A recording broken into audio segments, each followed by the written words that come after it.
Salve, salve, salve, galera do Museu da Pelada, Luanzão ali do lado, ó. Vamos lá. Na nossa nave aqui, estamos na estrada. Vamos até Santa Bárbara do Oeste, bater um papo legal com o zagueiraço Ademir Gonçalves, o zagueiro do jogo da Libertação. Por que jogo da Libertação? O Corinthians fazia 23 anos que não ganhava nada, e o mais importante naquela época era o Campeonato Paulista. O Corinthians é Maria, Vladimir, e o nosso querido Ademir Gonçalves era um zagueiro muito, muito querido pela Fiel, né? A Fiel adorava o Ademir, porque Ademir era um zagueiro muito viril, de muita raça. E nós vamos pra lá, pra Santa Bárbara do Oeste, né, Luan? Vambora. Ter um papo com Ademir Gonçalves. Segura aí, galera do Museu da Pelada. Valeu.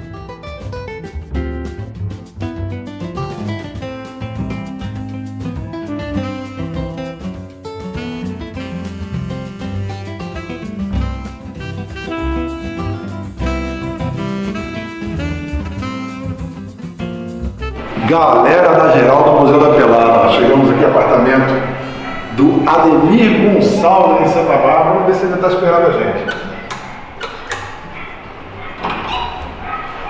Ademir Gonçalves, no Museu da Pelada. Tudo bem, Ademir? Graças a Deus e você, rapaz. Me dá honra de entrar no seu lar? Seria um prazer você fazer essa visita. Que maravilha! É o Museu da Pelada, Ademir. Vamos lá? Muito obrigado, viu? Eu estou muito feliz.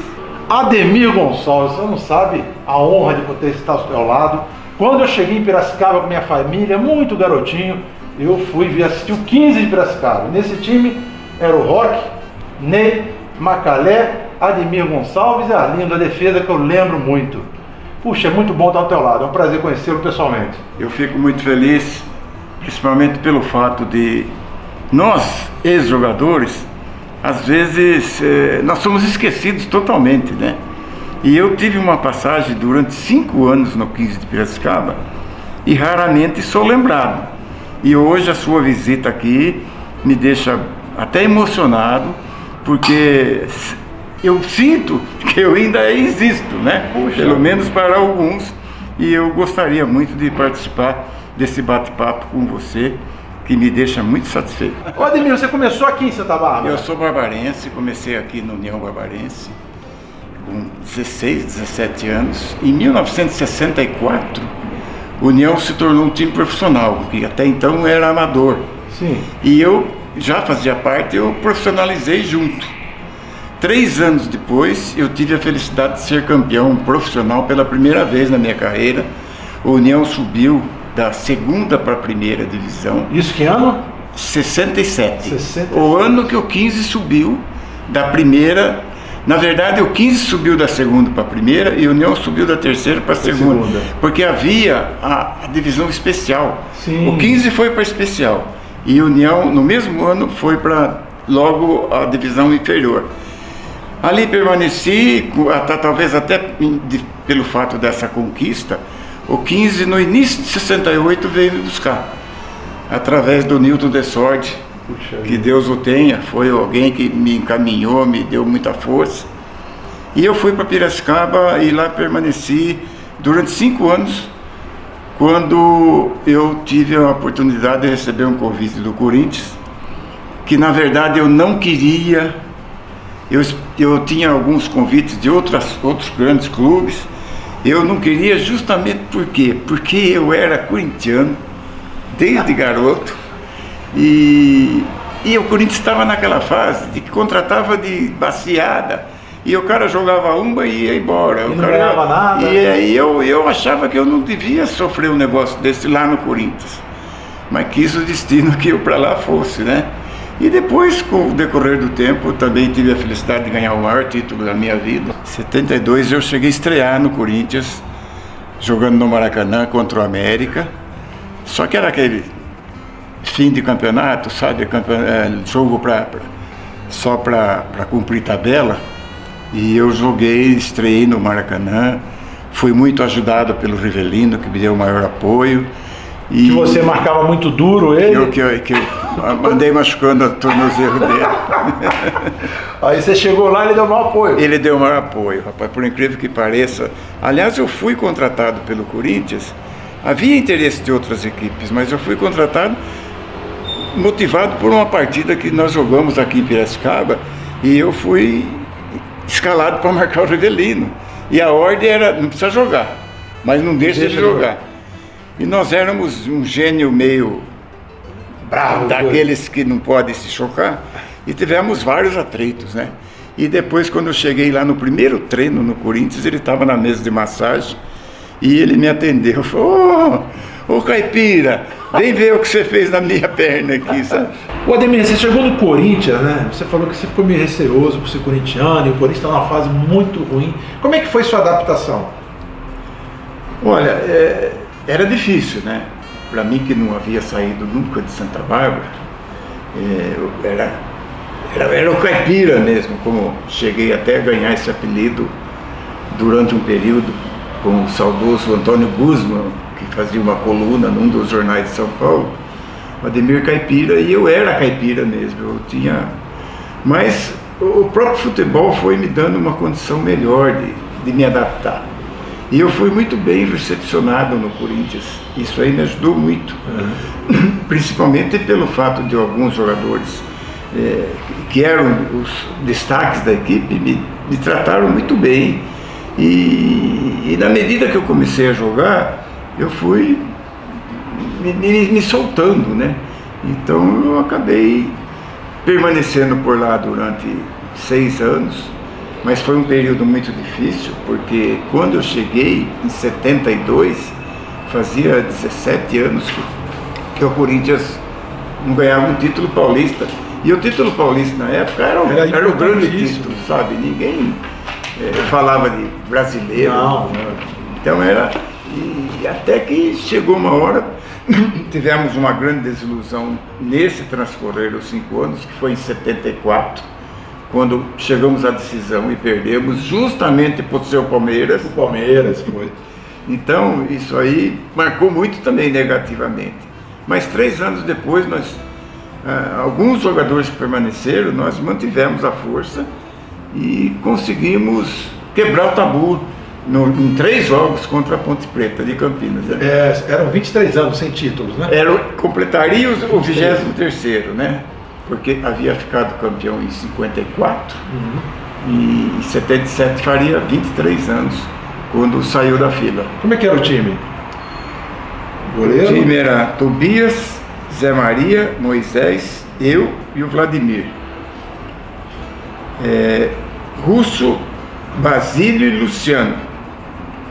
Vaguinho, Geraldão e Romeu. Romeu, ponto esquerda. Romeu Cambalhota. Romeu Cambalhota. Com 2 observações. Eu fui muito feliz nesse final, porque eu não estava jogando como titular. Eu revezava muito com o Zé Eduardo. Que Deus o tenha também, bem mais novo que eu, rapaz. Mas coincidentemente naquelas, quando chegou nas finais, a gente jogava uma assim, uma não, uma assim, uma não. Quando chegou nas finais foi a vez dele. Então ele jogou a primeira, ganhamos o jogo de 1-0. Ele jogou a segunda, porque quem ganha não mexe, né? E ele jogou a segunda, e na segunda o Corinthians perdeu de virada para a Ponte de 2-1. E além disso ele tomou amarelo, que o impossibilitou de jogar a última, a terceira, que é realmente a final mesmo, né? E isso aconteceu também com o Luciano, que o titular na época era o Palhinha, aquele Palhinha do Cruzeiro, grande jogador, sabe? Então eu e o Luciano entramos na vaga de 2 e acabamos ganhando o título. O Luciano era o meia que veio do Santa Cruz, o Givanildo. Bigodudo. Eu lembro. Coalhada. Minha mãe é de Pernambuco e torcia pro Santinha. E ela falou do Givanildo e Luciano. O Givanildo foi embora antes, naquele ano. Ele acabou até sendo campeão também, porque ele fez 1 ou 2 jogos. Mas não sei o que foi que aconteceu, que ele... Eu acho que o frio de São Paulo assustou ele. Ademir, a Ponte era um timaço, foi pegada essa decisão, né? Foi, até porque nós havíamos ganho uma, a Ponte ganhou outra, então a coisa estava nivelada, né? E vou ser bem sincero para você, individualmente, o time da Ponte era melhor que o nosso, em alguns setores, sabe? O miolo de zaga da Ponte era espetacular, né? Com Oscar e Polozzi. O meio de campo tinha Dicá, Marco Aurélio e Vanderlei, um tripé fantástico. Na frente o Rui Rei, que era um artilheiro nato, o Tuta, ponta esquerda, irmão do Zé Maria. E na ponta direita era, não estou me lembrando agora, mas acho que era Alain. Não era Alain, mas eu vou lembrar, depois eu te falo. E a grande vantagem nossa, até surgiu... Não era o Lúcio, ponta direita? Lúcio, perfeitamente, você tem memória boa. O que nos beneficiou muito, até foi motivo para muita discussão, de que estava vendido, aquela história, é que com menos de 20 minutos do primeiro tempo, o Rui Rei foi expulso. O Rui Rei era um tipo explosivo, sabe? Ele não tinha limite a hora que ele ficava bravo. E a jogada até foi comigo, né? Ele deu um tapa na bola e levou com a mão e seguiu na jogada e eu segui também.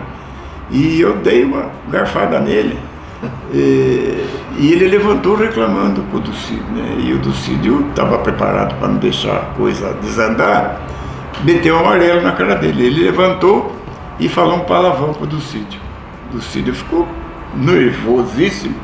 Até na hora de trocar o amarelo pelo vermelho, ele derrubou o cartão amarelo. E aí, com o jogador a mais, principalmente com o desfalque do grande artilheiro do time, que ele havia feito naquele ano, todos os jogos, nós jogamos bastante jogos contra a Ponte, ele havia feito gol em todo jogo, sabe? O Rui Reis saiu da base do Flamengo. Saiu da base do Flamengo. E então isso aí facilitou.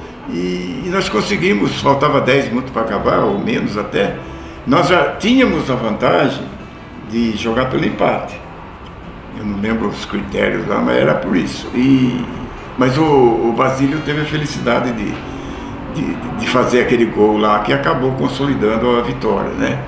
Aliás, eu costumo dizer que o Basílio também é um predestinado, né? Porque o lance, se você se recorda, você deve ter visto alguma vez, o Zé Maria cobra uma falta quase no escanteio, o Vaguinho teve a chance de fazer o gol, pegou na trave, voltou para o Vladimir sem goleiro, ele cabeçou para o gol, o Oscar tirou de dentro do gol e na terceira tentativa o pé de anjo acabou acertando o gol e decretando a vitória, né? Mas foi uma data memorável, muita festa. Ele era chamado Pé de Anjo também, Basílio? Não. Na época não, depois desse gol ele virou Pé de Anjo. Também pro Marcelinho Carioca, que apelidaram ele de Pé de Anjo. Pé de Anjo, o Basílio é por causa desse gol.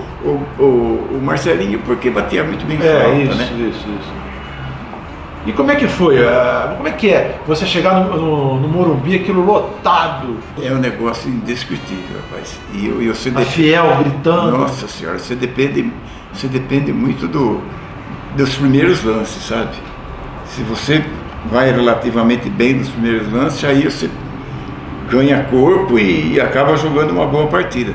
Mas nem sempre acontece isso, né? Às vezes você falha num primeiro lance e aí dá uma tremedeira, dá um mal-estar, a torcida vaia, mas eu sempre tive a felicidade de não passar por esse tipo de aperto, sabe? A torcida gostava, você era muito raçudo, né? Exatamente. Nós tivemos algumas ocasiões, naquelas fases ruins do Corinthians, os jogadores eram ameaçados, sabe? Eu nunca esqueço onde tinha, né, porque estava destruindo o tobogã, no Pacaembu. O ônibus estacionava lá atrás e você chegar do vestiário no ônibus, tinha que fazer um cordão de isolamento para poder passar.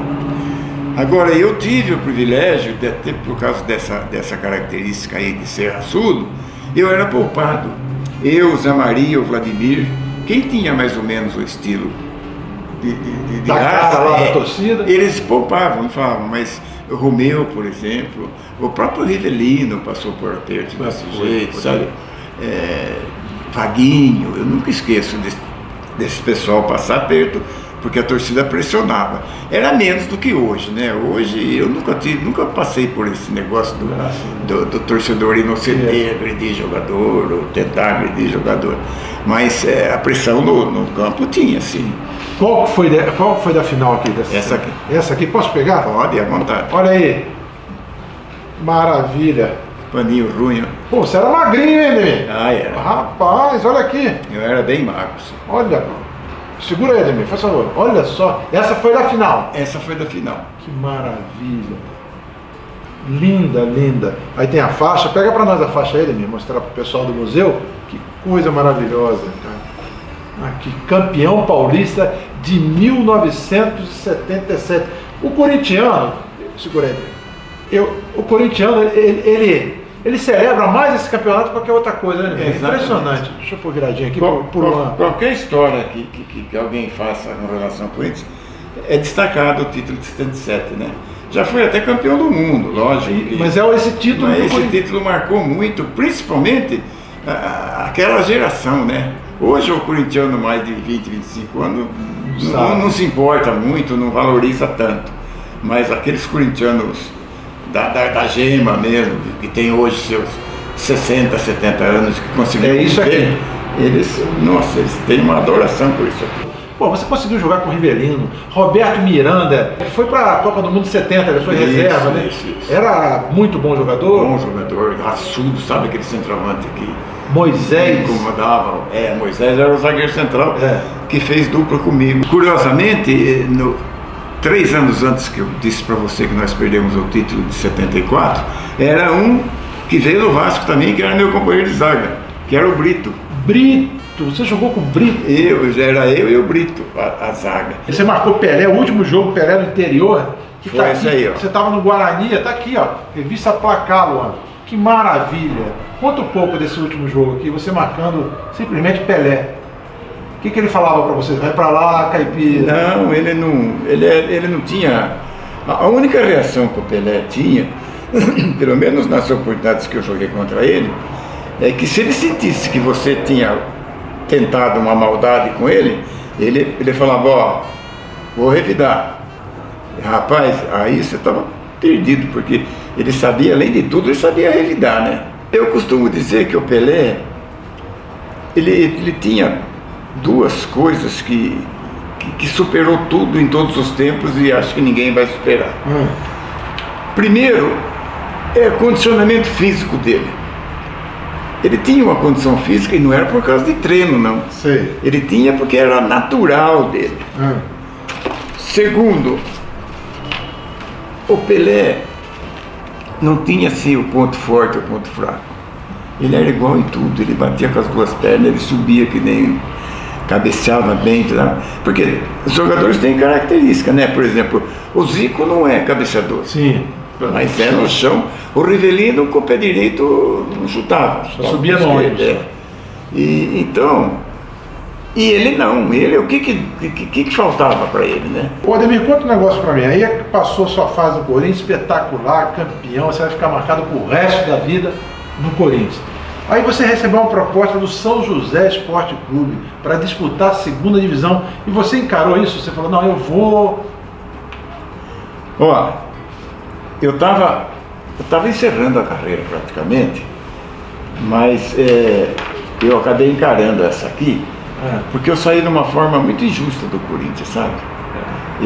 Esses dias aconteceu, há um tempinho atrás, com o Ralf e com aquele outro Jadson do Corinthians. E me lembrou muito a minha saída do Corinthians. Sabe, me fizeram jogar prometendo uma renovação de contrato. Sim. Me fizeram jogar 2 partidas, inclusive foram as 2 partidas da estreia e do primeiro gol do Sócrates. Tá. E depois acabou meu contrato e simplesmente me deram a mala, sabe? Eu estava pai de um menino de 1 ano e o Matheus falou para mim, viu? Você vai aí, você ainda vai ganhar dinheiro. Você vai aí em Minas e no Paraná, sabe? Como se fosse... Para essa geração nova, descreva o Vicente Matheus, folclórico, presidente do Corinthians. O que tem de história dele e que tem de história atribuída a ele é um negócio... Agora, algumas realmente ele fez mesmo, porque foi comprovado. Uma hilariante... O Amaral, lembra do Amaral, o 4º zagueiro? Sim, foi do Guarani. Sim. O Amaral ia receber alguma coisa de, não sei que tipo de dinheiro que era, mas era 60. Então ele fez lá, não gostou, com 2S, com C, ele falou, Amaral, vamos fazer o seguinte, eu vou dar 2 de 30, você pode sacar os 2. E aí o Vicente Matheus que fez essa transferência para você, para São José? Ele quase não se metia muito, sabe? A minha bronca maior foi com o professor, meu Deus, você já morreu também. O professor era José Teixeira? José Teixeira, ele era preparador físico, no final de 78, e o treinador eu não me lembro, acho que era o Brandão, mas ele acabou saindo. E o Teixeira estava realizando um sonho, que era ser técnico do Corinthians. Até então ele tinha sido só preparador físico. E ele prometeu para mim, sabe? Eu fui falar com ele 10 dias antes de acabar o meu contrato. Ele falou, não, você vai renovar, você vai ficar. Eu acreditei nele, né? Ele falou, viu, imagina, você vai ficar aqui, você é um dos mais experientes, papapá. E me convenceu a jogar contra o Santos, que era o primeiro jogo do campeonato. Com o meu contrato vencendo dia 30, eu joguei dia 20. E depois, no outro sábado, dia 26, eu joguei contra a Ferroviária, que foi inclusive o primeiro gol do Sócrates no Corinthians. E aí acabou meu contrato. O pior de tudo foi que o Matheus conseguiu jogar na minha cara, mas você não vai ter mais lugar aqui. Nós compramos o Taborda e agora você não vai ter lugar para jogar, sabe? Pior que o Taborda foi um puta furo na água, né? Mas eu tive que aceitar. E nisso tinha um diretor do São José que chamava Pedro Ives, ele foi jogador de basquete. Ele era diretor de São José e ele ligou pro São José dos Campos. São José dos Campos. Ligou pro seu René de Toledo, que era o administrador lá da época, e pedindo para que eu entrasse em contato. Eu peguei e fui em São José. Cheguei lá, fiz um contrato começando em 79. Eu tinha até pensado em parar de jogar, eu estava com 32 anos. Olha só. Aí eu acabei fazendo um contrato lá, disputamos o campeonato da segunda divisão. Chegamos à final, perdemos o título. Além de perder, perdeu para o maior rival lá, que era o Taubaté, né? Taubaté. Duas cidades meio... Mas o treinador, a diretoria toda lá gostava muito do time de 79, apesar de ser um time bastante já, a média de idade era alta, mas eles mantiveram o time para o ano de 80. Em 80 nós ganhamos o título assim, de correr, sabe? Você parou aqui, encerrou a carreira? Aí eu joguei um ano aqui para encerrar a carreira, não me deixaram parar. Fiz um segundo contrato. Isso foi em 83, o último ano. Estava com 38 anos. Aí eu resolvi que... cheguei até esse ano de 84 e para o quadrangular final, rapaz.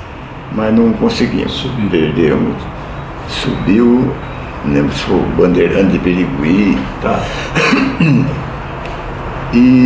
Então, eu vou falar, eu poderia até ter jogado mais um pouco, mas é aquela história, né? O garoto pisa na bola é um acidente. O velho pisa na bola, tá na hora. Tá ficando velho, para, velho. Ademir Gonçalves, é uma honra estar conversando com você. Você fez parte da minha infância, né? Tive o prazer de ver você garotinho lá no Barão da Serra Negra. Muito obrigado em receber aqui em sua casa, o Museu da Pelada. Eu agradeço a você de coração. Volto a repetir que foi uma alegria muito grande poder recebê-los aqui em casa e poder reviver um pouco do passado, né? Porque eu não posso reviver com meu neto, com meu filho, sabe? Que eles praticamente não conviveram. E agora poder contar algumas histórias que estavam guardadas lá no fundo do baú foi uma alegria muito grande, viu? Eu gostaria até de manter um contato com você periodicamente, para que a gente pudesse, de vez em quando, relatar alguma coisa. Muito obrigado. Obrigado a você. Isso aqui, gente, galera da geral, Museu da Pelada, Ademir Gonçalves.